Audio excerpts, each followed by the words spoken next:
আসসালামু আলাইকুম। সবার আগে বাছাই করা 10টি আন্তর্জাতিক খবর জানিয়ে দেব। প্রথমেই থাকছে শিরোনাম। তবে তার আগে অনুরোধ থাকবে ভিডিওটিতে একটি লাইক দিবেন।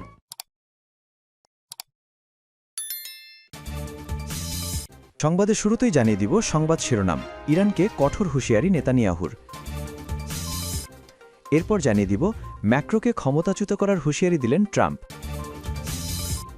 তারপর জানিয়ে দিব রাশিয়ার বিরুদ্ধে যুদ্ধের প্রস্তুতি নিচ্ছে ন্যাটো, ল্যাভরভ। আরও জানিয়ে দিব ট্রাম্পের হুমকির মধ্যেই গ্রিনল্যান্ডে আরও সেনা পাঠাচ্ছে ডেনমার্ক। এবং জানিয়ে দিব সর্বশেষ শিরোনাম, অস্ত্র শানাচ্ছে যুক্তরাষ্ট্র, ইসরায়েল। এবার প্রথম ক্ষেপণাস্ত্র কি ইরানই ছুড়বে? ইরানকে কঠোর হুঁশিয়ারি নেতানিয়াহুর। ইসরায়েলের প্রধানমন্ত্রী বেনিয়ামিন নেতানিয়াহু সতর্ক করে বলেছেন, ইরান যদি ইসরায়েলে হামলা চালায় তবে তেহরানকে এমন এক শক্তির মুখে পড়তে হবে যা তারা আগে কখনো দেখেনি।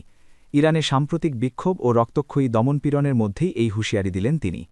ভারতীয় সংবাদমাধ্যম এনডিটিভির খবরে বলা হয়েছে, আঞ্চলিক উত্তেজনার প্রেক্ষাপটে ইসরায়েলি পার্লামেন্ট নেসেটে দেওয়া বক্তব্যে দেশটির প্রধানমন্ত্রী বেনিয়ামিন নেতানিয়াহু বলেন, সাম্প্রতিক বিক্ষোভ ও রক্তক্ষয়ী দমনপীড়নের পর ইরানকে তেল আবিব খুব ঘনিষ্ঠভাবে নজরে রাখছে। চীনের রাষ্ট্রীয় সংবাদ সংস্থা সিনহুয়ার বরাতে বলা হয়, নেতানিয়াহু বলেন, ইরান যদি ভুল করে আমাদের ওপর হামলা চালায়, আমরা এমন শক্তি দিয়ে জবাব দেব যা তারা আগে কখনো অনুভব করেনি। তিনি ইরানের পরিস্থিতি খুব কাছ থেকে পর্যবেক্ষণ করছেন এবং সতর্ক করে দেন, ইরানের ভবিষ্যৎ কী হবে তা কেউ বলতে পারে না। তবে দেশটি আর কখনোই আগের অবস্থায় ফিরবে না। যে কোনো সংঘাতে তেহরানকে অপূরণীয় পরিণতির মুখে পড়তে হতে পারে বলেও ইঙ্গিত দেন তিনি। সিনহুয়া বলছে, নেতানিয়াহুর কাছ থেকে এমন সময় এই বক্তব্য এলো যখন ইরানের রক্তক্ষয়ী দমনপীড়নে নিয়ে তেহরানের সঙ্গে উত্তেজনার মধ্যে যুক্তরাষ্ট্র মধ্যপ্রাচ্যের দিকে পারমাণবিক শক্তিচালিত যুদ্ধজাহাজ USS Abraham Lincoln career strike group পাঠানোর প্রস্তুতি নিচ্ছে বলে খবর পাওয়া যাচ্ছে। এদিকে ইরানে দেশজুড়ে চলা বিক্ষোভ দমনে নিরাপত্তা বাহিনীর অভিযানে অন্তত 4029 জন নিহত হয়েছেন বলে মঙ্গলবার জানিয়েছেন মানবাধিকার কর্মীরা। যুক্তরাষ্ট্রভিত্তিক হিউম্যান রাইটস অ্যাক্টিভিস্টস নিউজ এজেন্সির তথ্য অনুযায়ী এই দমনপীড়নে 26,000-এর বেশি মানুষকে আটক করা হয়েছে। সংস্থাটি জানায়, নিহতদের মধ্যে 3,786 জন বিক্ষোভকারী, 180 জন নিরাপত্তা বাহিনীর সদস্য, 28 জন শিশু এবং 35 জন এমন ব্যক্তি যারা বিক্ষোভে অংশই নেননি। তাদের আশঙ্কা প্রকৃত মৃতের সংখ্যা আরও বেশি হতে পারে। তবে ইরানে সরকার ইন্টারনেট বন্ধ করে দেওয়ায় স্বাধীনভাবে এই মৃত্যুর সংখ্যা যাচাই করা সম্ভব হয়নি। ম্যাক্রোকে ক্ষমতাচ্যুত করার হুঁশিয়ারি দিলেন ট্রাম্প। ফিলিস্তিনের গাজায় প্রস্তাবিত শান্তি পরিষদে যোগ দিতে না চাওয়ায় ফ্রান্সের প্রেসিডেন্ট ইম্যানুয়েল ম্যাক্রোর উপর ক্ষেপেছেন ডোনাল্ড ট্রাম্প। ফরাসি প্রেসিডেন্টকে কড়া ভাষায় আক্রমণ করে দেশটির ওয়াইন ও শ্যাম্পেনের উপর 200% শুল্ক আরোপের হুমকিও দিয়েছেন মার্কিন প্রেসিডেন্ট। মঙ্গলবার 20 জানুয়ারি যুক্তরাষ্ট্রের মিয়ামিতে এক সাংবাদিকের প্রশ্নের জবাবে ট্রাম্প বলেন, ম্যাক্রোর আন্তর্জাতিক প্রভাব প্রায় শেষের পথে এবং খুব শিগগিরই তিনি ক্ষমতা থেকে সরে যাবেন। খবর সিএনবিসির। ট্রাম্প ক্ষমতাচ্যুতর হুঁশিয়ারি দিয়ে বলেন, কেউই তাকে চায় না, কারণ তিনি খুব শিগগিরই অফিস ছাড়ছেন। যদি তারা শত্রুতামূলক আচরণ করে তাহলে আমি তার দেশের ওয়াইন ও শ্যাম্পেনের উপর 200% শুল্ক বসাবো।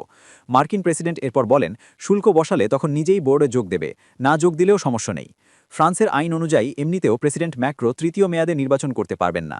তার 5 বছরের মেয়াদ শেষ হবে 2027 সালের মে মাসে। তবে ট্রাম্প ক্ষমতাচ্যুত বলে আসলে কি বুঝিয়েছেন তা বিস্তারিত জানানো হয়নি। জাতিসংঘ নিরাপত্তা পরিষদের অনুমোদিত বোর্ড অফ পিস গত বছরের নভেম্বরে গঠিত হয়। এর উদ্দেশ্য ইসরায়েল ও হামাস যুদ্ধবিরতি পর্যবেক্ষণ করা। এই বোর্ডে যোগ দেবার জন্য বিশ্বের বিভিন্ন নেতাকে আমন্ত্রণ জানানো হয়েছে। তাদের মধ্যে রয়েছেন রাশিয়ার প্রেসিডেন্ট ভ্লাদিমির পুতিন, ব্রিটিশ প্রধানমন্ত্রী কিয়ার স্টারমার, আছে ভারত, পাকিস্তান, তুরস্ক ও মিশরের মতো দেশ। এদিকে গ্রিনল্যান্ড ইস্যুতে যুক্তরাষ্ট্রের সঙ্গে দূরত্ব বাড়ছে ইউরোপের। গত শুক্রবার ট্রাম্প বলেন, ইউরোপীয় নেতারা থাকুক বা না থাকুক, যুক্তরাষ্ট্র গ্রিনল্যান্ডের নিয়ন্ত্রণ নেবে, কারণ এটি বিশ্ব নিরাপত্তার জন্য প্রয়োজন। তিনি গ্রিনল্যান্ডের নিয়ন্ত্রণ না পাওয়া পর্যন্ত যুক্তরাষ্ট্রসহ 8টি ইউরোপীয় দেশের উপর সর্বোচ্চ 25% শুল্ক আরোপ করা হবে বলে জানান। তবে বিষয়টি ভালোভাবে নেয়নি ইউরোপের দেশগুলো। ট্রাম্পের এসব কড়া হুমকির জবাবে ইউরোপীয় দেশগুলো যুক্তরাষ্ট্রের বিরুদ্ধে পাল্টা শুল্ক ও বিস্তৃত অর্থনৈতিক প্রতিশোধমূলক ব্যবস্থা নেওয়ার কথা বিবেচনা করছে। তবে ট্রাম্পের কড়া ক্ষমতাচ্যুতর কথায় জবাব দেননি ম্যাক্রো। রাশিয়ার বিরুদ্ধে যুদ্ধের প্রস্তুতি নিচ্ছে ন্যাটো, ল্যাভরভ। ন্যাটো রাশিয়ার বিরুদ্ধে সরাসরি যুদ্ধের প্রস্তুতি নিচ্ছে এমন দাবি করেছেন রুশ পররাষ্ট্রমন্ত্রী সের্গেই ল্যাভরভ। আজ মঙ্গলবার এক সংবাদ সম্মেলনে অভিযোগ করে তিনি বলেন, ইউরোপীয় নেতারা বিষয়টি এখন আর গোপন করার চেষ্টাও করছেন না। 2025 সালের রুশ কূটনৈতিক তৎপরতার পর্যালোচনা বিষয়ক অনুষ্ঠানে বক্তব্য রাখার সময় ল্যাভরভ বলেন, ন্যাটোর নতুন মহাসচিব মার্ক রুট থেকে শুরু করে ইইউর পররাষ্ট্রনীতি বিষয়ক প্রধান কায়া কালাস, এমনকি জার্মানি, ফ্রান্স ও যুক্তরাজ্যের শীর্ষ নেতাদের সাম্প্রতিক বক্তব্য ও কর্মকাণ্ড একটি সরাসরি সামরিক সংঘাতের ইঙ্গিত দিচ্ছে। ল্যাভরভ জানান, পশ্চিমা শক্তিগুলো পরিকল্পিতভাবে ইউক্রেনকে রাশিয়ার নিরাপত্তার জন্য হুমকি হিসেবে গড়ে তুলেছে এবং বর্তমান সংকটের মূল কারণগুলো বছরের পর বছর ধরে তারাই তৈরি করেছে। ল্যাভরভ দাবি করেন, মস্কোকে কৌশলগতভাবে পরাজিত করার বিষয়টি ইদানিং পশ্চিমা নেতারা খুব বেশি মুখে না বললেও তাদের কর্মপরিকল্পনায় সেটি এখনও বিদ্যমান। কিয়েভের বর্তমান সরকারকে সহায়তার মাধ্যমে তারা রাশিয়ার সংস্কৃতি ও অস্তিত্ব মুছে ফেলার যে চেষ্টা চালাচ্ছে তা মূলত রাশিয়ার বিরুদ্ধে একটি বড় যুদ্ধের প্রস্তুতিরই অংশ বলে তিনি মন্তব্য করেন। রাশিয়ার মতে এই সংকটের মূল উৎপাটন করাই তাদের মূল লক্ষ্য, কিন্তু পশ্চিমা বিশ্বের উস্কানিমূলক আচরণ পরিস্থিতিকে সরাসরি সংঘাতের দিকে ঠেলে দিচ্ছে। ট্রাম্পের হুমকির মধ্যেই গ্রিনল্যান্ডে আরও সেনা পাঠাচ্ছে ডেনমার্ক। মার্কিন প্রেসিডেন্ট ডোনাল্ড ট্রাম্পের গ্রিনল্যান্ড নিয়ন্ত্রণ দেওয়ার হুমকির মধ্যেই ভূখণ্ডটিতে আরও সেনা পাঠিয়েছে ডেনমার্ক। সোমবার ১৯ জানুয়ারি সন্ধ্যায় রয়্যাল ডেনিশ সেনাবাহিনীর প্রধান পিটার বোয়েসেন এবং সৈন্যদের একটি উল্লেখযোগ্য দল পশ্চিম গ্রিনল্যান্ডের কাঙ্গারমুসুয়াকে অবতরণ করে। পাবলিক ব্রডকাস্টার TV2 জানিয়েছে ৫৮ জন ডেনিশ সেনা আর্কটিক অঞ্চলে অবতরণ করেছে এবং অপারেশন আর্কটিক এন্ডিউরেন্স নামে চলমান বহুজাতিক সামরিক মহড়ায় অংশগ্রহণের জন্য আগে পাঠানো প্রায় ৬০ জন সেনার সাথে যোগ দিয়েছে। ডেনমার্কের প্রতিরক্ষা মন্ত্রণালয় এবং ডেনিশ সশস্ত্র বাহিনী তাৎক্ষণিকভাবে এ বিষয়ে মন্তব্য জানতে চাইলে সাড়া দেয়নি। এদিকে ডেনমার্ক গ্রিনল্যান্ডে মার্কিন সামরিক উপস্থিতি বাড়ানো নিয়ে প্রকাশ্যে কথা বলেছে, যদিও বারবার দাবি করেছে এই অঞ্চলটি বিক্রির জন্য নয় এবং জোর করে দ্বীপটি দখলের যে কোনো পদক্ষেপ ন্যাটোর সমাপ্তি ডেকে আনবে। অস্ত্র শানাচ্ছে যুক্তরাষ্ট্র ইসরায়েল, এবার প্রথম ক্ষেপণাস্ত্র কি ইরানই ছুড়বে? সাবেক মার্কিন প্রেসিডেন্ট ফ্র্যাঙ্কলিন ডি রুজভেল্ট বলেছিলেন, যদি কখনও দেখেন যে একটি র্যাটেল স্নেক আপনাকে কামড়ে দেওয়ার জন্য প্রস্তুত, তখন আপনার কাজ হল কামড়ে দেওয়ার আগেই সেটিকে মেরে ফেলা। যুক্তরাষ্ট্র কি তাহলে মধ্যপ্রাচ্যের বর্তমান পরিস্থিতিতে ইরানকে র্যাটেল স্নেক মনে করছে, যাকে সে কামড় দেওয়ার আগেই মেরে ফেলতে চায়? ইরানে নতুন করে বিমান হামলা হঠাৎ বাতিল করার বিষয়ে মার্কিন প্রেসিডেন্ট ডোনাল্ড ট্রাম্পের সিদ্ধান্ত ঘিরে নানা গুঞ্জন ছড়িয়েছে। তবে একটি বিষয় অস্বীকার করার উপায় নেই যে পারস্য উপসাগরে বর্তমানে যুক্তরাষ্ট্রের সামরিক উপস্থিতি সীমিত।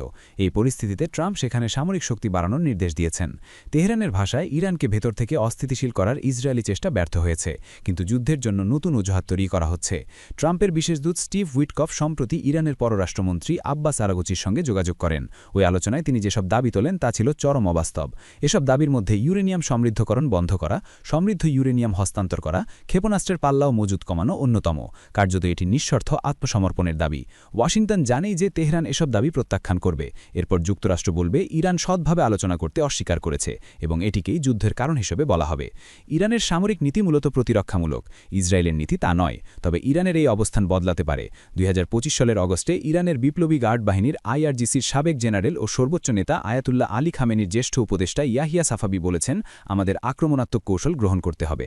জানুয়ারিতে ইরানের প্রতিরক্ষা কাউন্সিল একটি বিজ্ঞপ্তিতে জানায় যে ন্যায্য আত্মরক্ষার কাঠামোর মধ্যেই ইসলামী প্রজাতন্ত্র শুধু আক্রমণের পর প্রতিক্রিয়ায় সীমাবদ্ধ না থাকে, বরং উনকির বাস্তব লক্ষণকেও নিরাপত্তা সমীকরণের অংশ হিসেবে বিবেচনা করে।